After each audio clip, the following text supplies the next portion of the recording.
Hey, it's Kelly. Welcome back to my channel where we talk all about gentle skincare, sometimes self-care, and today we're revisiting my old skincare reviews.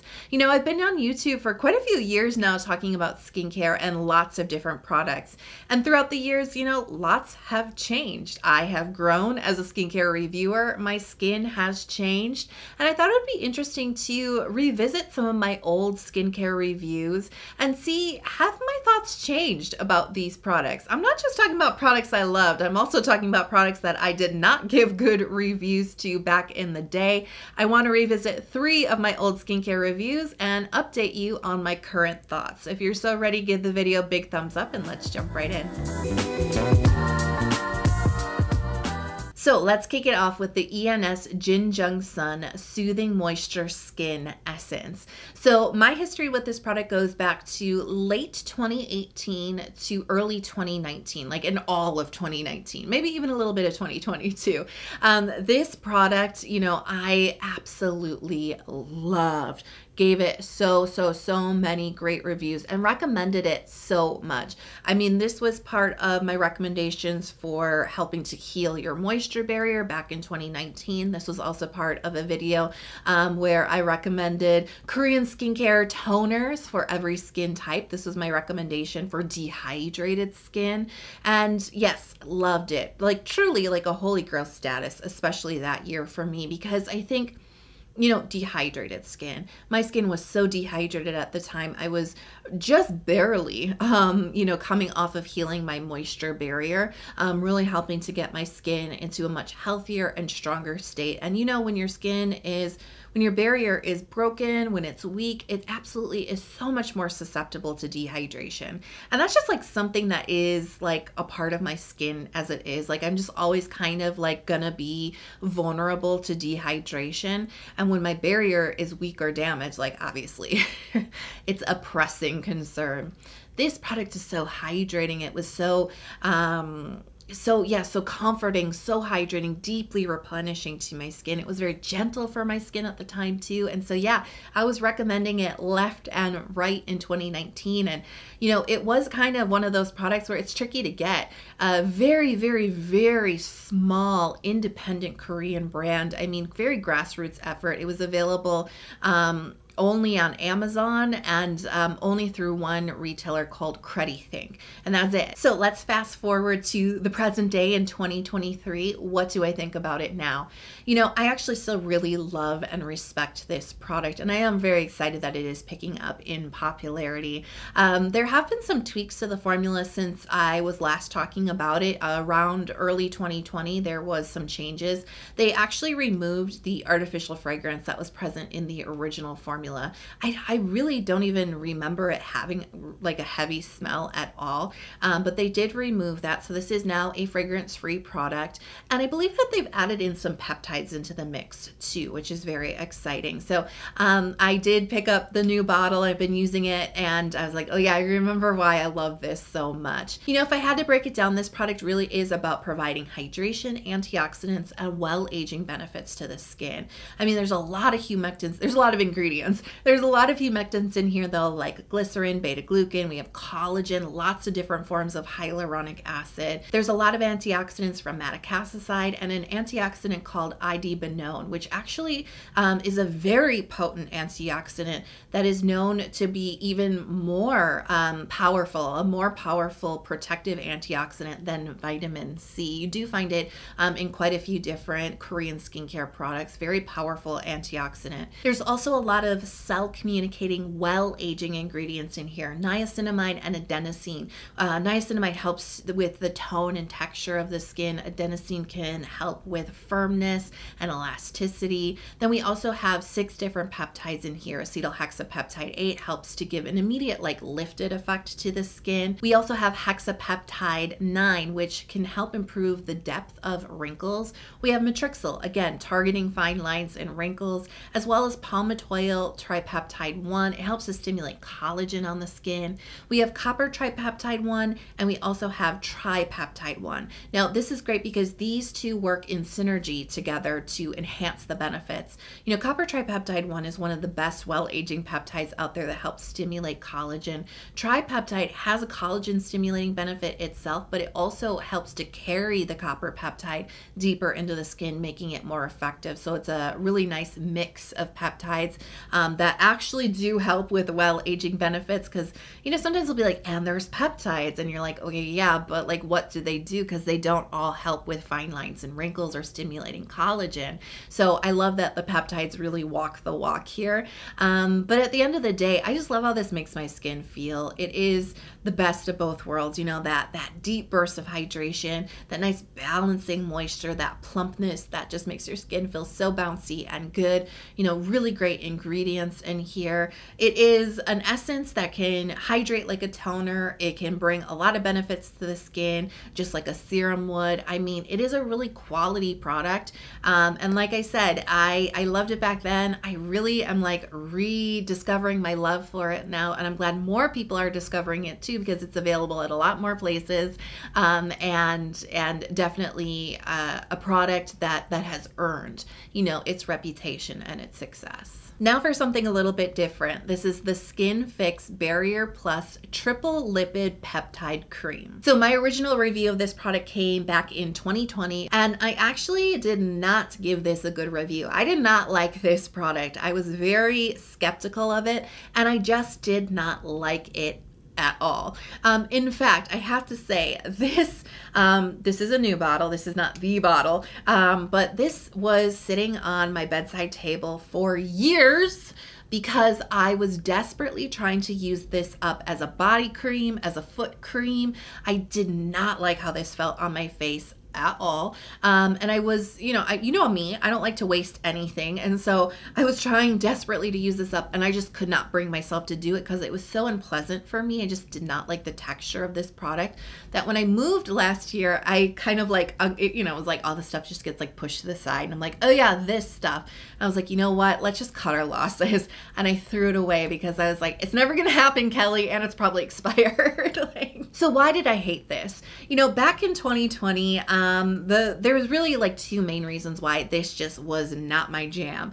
Texture, first and foremost, which, you know, is an incredibly important experience for me with skincare.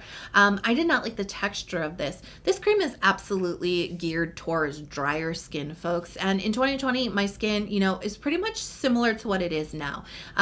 Combination, but I can go oily in the summer. I can go very dry in the winter. And in 2020 was when I was first starting out my tretinoin journey. So I was probably even a little extra dry at that point in time.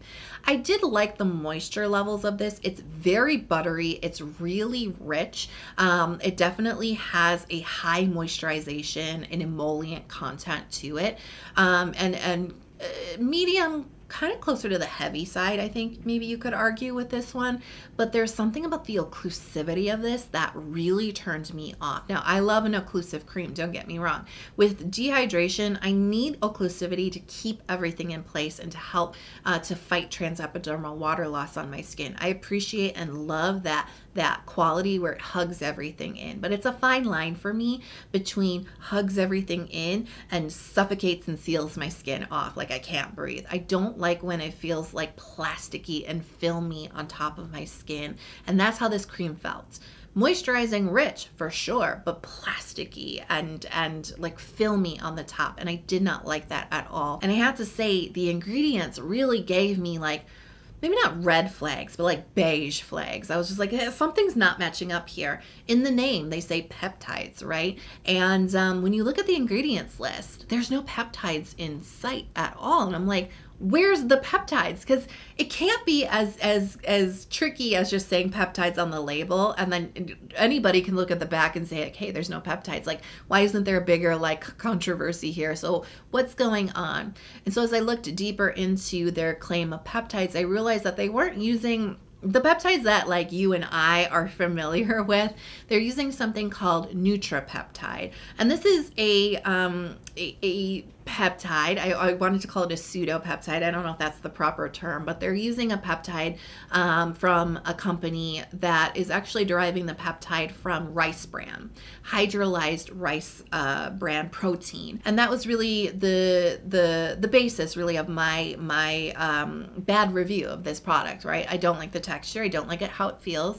And the ingredients, you know, coupled with the $54 price point, promising me peptides and delivering me something that I just feel like, you know, what you're claiming, I just don't feel like you're delivering. And so, yeah, I was not a fan of this product at all back in 2020. So what do I think now? I do have to say this product has been tweaked and reformulated since I last reviewed it. And the brand did reach out to me a couple months ago and said, do you want to try some different products from like a whole range of products? I'm guessing that they did not see like my review from 2020. But they're like, do you want to try it? And I'm like, you know what? At first I was going to say no. And I'm like, yeah, I want to try some products because a lot of people have been asking me about this cream. I'm like, I don't like it. But I'm like, let me try some different products from the brand, but let's try this cream too and just see if my opinion has changed. And like I said, it has been tweaked and reformulated, and it really does show in the texture. I was really impressed because it does still maintain the buttery richness, the creaminess, that really, really comforting feel. This is still very much a dry skin moisturizer, but they've eliminated that weird filminess. This is still very occlusive, but I feel like I can breathe in this. I feel like my skin isn't being sealed off and suffocated. And so really what I found so displeasurable about the cream, you know, has absolutely been eliminated. They have so improved the texture, and it is actually a very enjoyable cream. I've been using it quite a bit recently, even in the summertime, and especially on tretinoin nights, and my skin really does enjoy the extra dose of moisture, the butteriness, but it's not so occlusive that I feel like I can't breathe. So absolutely, like, thumbs up there. It is so much more pleasurable to use. The ingredients have changed as well. They have added 3 forms of ceramides. Ceramides were not present in the original formula. I think that was part of my original critique too. I was like, hey, it's a barrier, you know, improving and strengthening product. But I was, you know, like, hey, where's the ceramides? They're here now. 3 forms of ceramides. We have cholesterol. They've also added phytosphingosine, in addition to all the beautiful lipids that are already present in the cream that can really help with your skin barrier. So I love the changes that they've made here.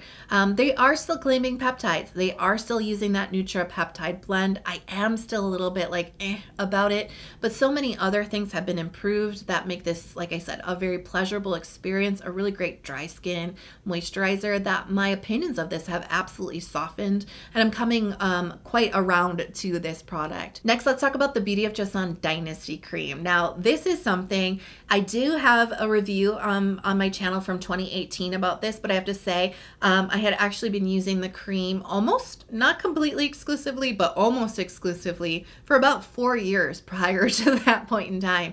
This is probably, even to this day, it is likely my most repurchased product still, because I've gone through so many jars of this. They served my skin so well, and for a very long time. So why did I love it so much? You know, we have to travel back in time a little bit, and I have to say, you know, at the beginning of my skincare journey in my like early to mid 20s, I was very confused about my skin.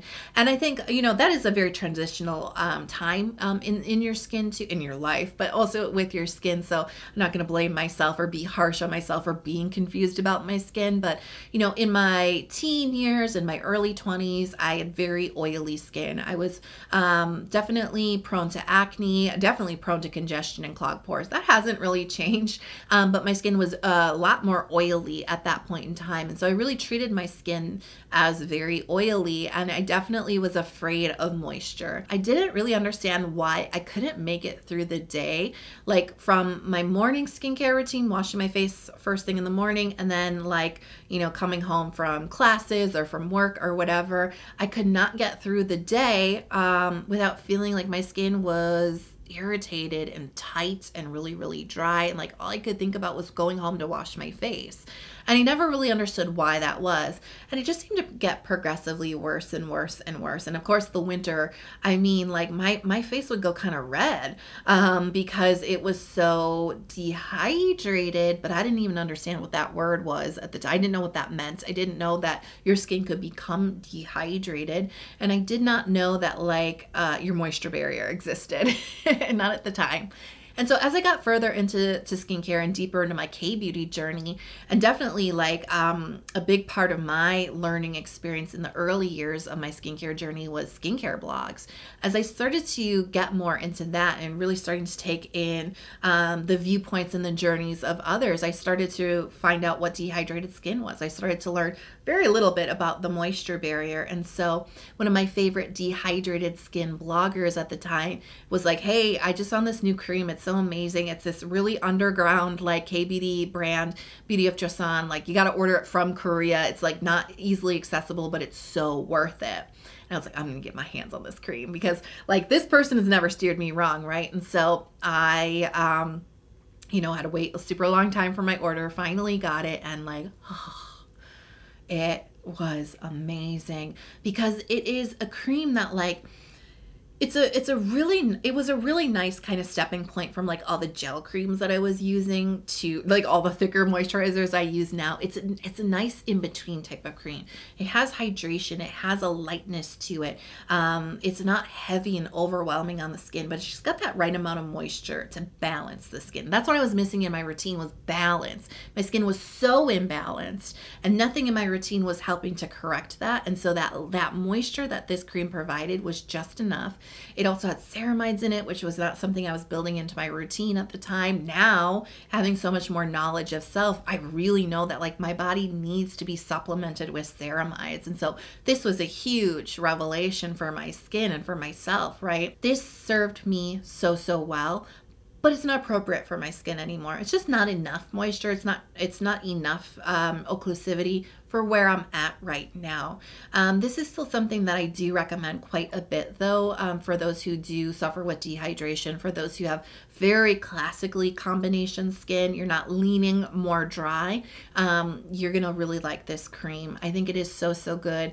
They have changed it in the last couple of years. They have taken out the fragrance in the cream. They've tweaked a couple of the extracts. They've added ginseng into it. I think they upped the amount of niacinamide in here. So they've done really great things to the formula. The texture, I think, is still very good. It's slightly different. It's maybe a little less moisturizing now, but I still think this is a really nice, like I call it an in-between cream, in between a gel moisturizer and a really thick, heavy moisturizer. It still has a lightness to it, but it's still very balancing. I think a lot of the original qualities of the cream are maintained in the current formulation of this. I miss the old packaging, but all that being said, this is still something I really like to recommend. It's just not right for me at the time, but like I honor, you know what I mean, the time that I have had with this, what it has done for my skin. It has a special place in my heart and it always will. If you loved the video, I would be so honored if you would hit subscribe if you haven't already. If you love K-beauty, if you love gentle skincare, if you just love skincare, come join our community. I do release a lot of new skincare videos. I do YouTube shorts as well, so turn on notifications so you're never out of the loop. I love you so much. Thank you. Like I said, whether you've been here for years or just a few videos, the fact that you're here, your support allows me to keep going. It allows me to be able to revisit old skincare reviews and update you on my thoughts. I'm so grateful that you are here today. I love you so much. I hope you are healthy, happy, and safe, and I'll talk to you in the next video. Bye.